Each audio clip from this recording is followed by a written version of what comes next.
The filter-free diary. Uh,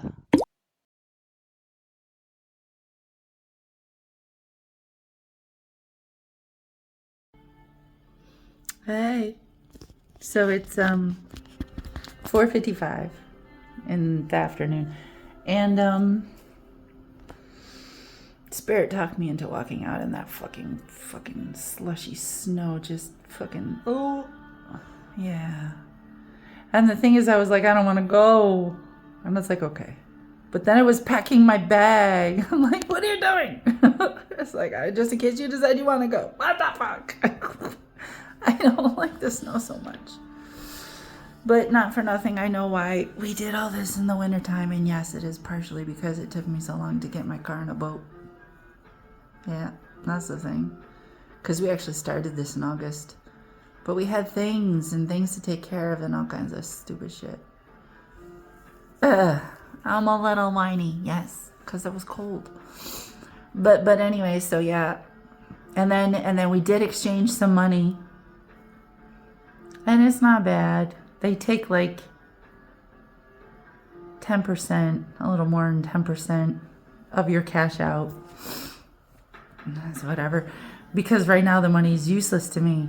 Because I got Canadian money and I'm never going to use it ever. So I'm going back there tomorrow to try and exchange the rest.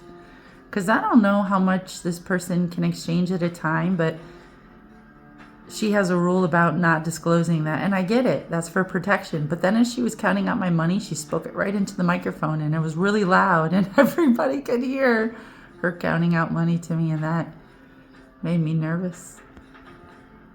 Yeah. Yeah, and then I left and I was gonna get the burrito. I'm gonna do that tomorrow when I go back and do the rest of the money. But to get me out the door, there was a sushi restaurant, and Spirit's like, "Hey, there's sushi right here," and I was like, "Well, let me see." I thought it was a fuck. And then I went and got sushi, and it was really fucking fresh and delicious, and it was really good. And I'm sitting in the restaurant, and I'm sitting in the window, and I took some pictures, and I'll probably play them. But I'm sitting in the restaurant, and the snow is just looking beautiful because I'm inside a warm restaurant looking at it through a window. That's why I look beautiful. And a weird moment hit me, and Spirit's like, "So what do you think?" And I'm like, "What do you mean, what do I think?" It's like, well, it's not exactly the beach in France, but here you are in the Netherlands enjoying some sushi and warm ramen, and fucking here you are just sitting on vacation. And not for nothing, you were chilling in France. And not for nothing, you were chilling in Belgium. And I know this is not a vacation, and at no point was I actually really on vacation, but that is what I told people because it would be easier than trying to explain everything. And what I was really saying and all that was, here's a quick answer, leave me alone. And that happens to translate to, yeah, I'm on vacation. It's not lying when you're trying to speak their language and just give them the answer they're looking for so they can. Because it's not like I'm answering the question for me. It's not like they want to have my life story, and it's not like I'm going to tell them anyways. So that's the thing. That's probably why children don't die from lying, because they're not actually trying to lie. When you say, "Don't tell me a lie," you're actually teaching them how to lie. They didn't know that was a thing before. Just thought I'd put that out there. Kids are just trying to speak your broken language, and it comes out like lies because you think you're asking them about factual things and they are just trying to tell you things in your own broken language. Anyways, I didn't want to have that conversation, but there it is. But I'm sitting there in the window looking at all this stuff, and I had a moment where Spirit was basically just like, "Stop and smell the roses," and then I started to cry a little bit because I wasn't trying to stop and smell the roses. I was trying to do all the things so I could do all the things so I could get to all the other things, and that's what I always do. But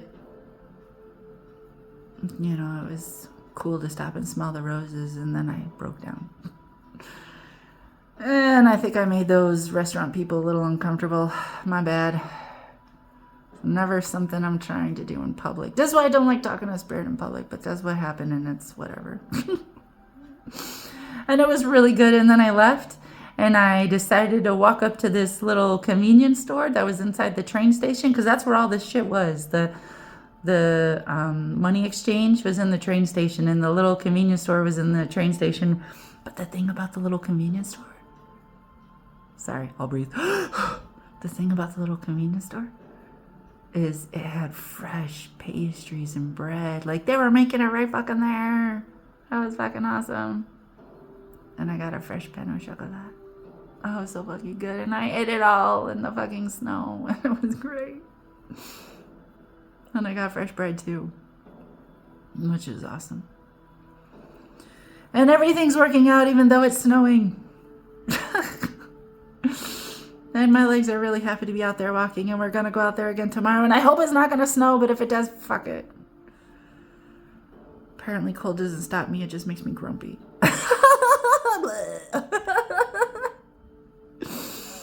Ah, fuck. What can you really say? What can you say? When Spirit's like, we should go do the thing. Spirit almost never says we should go do the thing.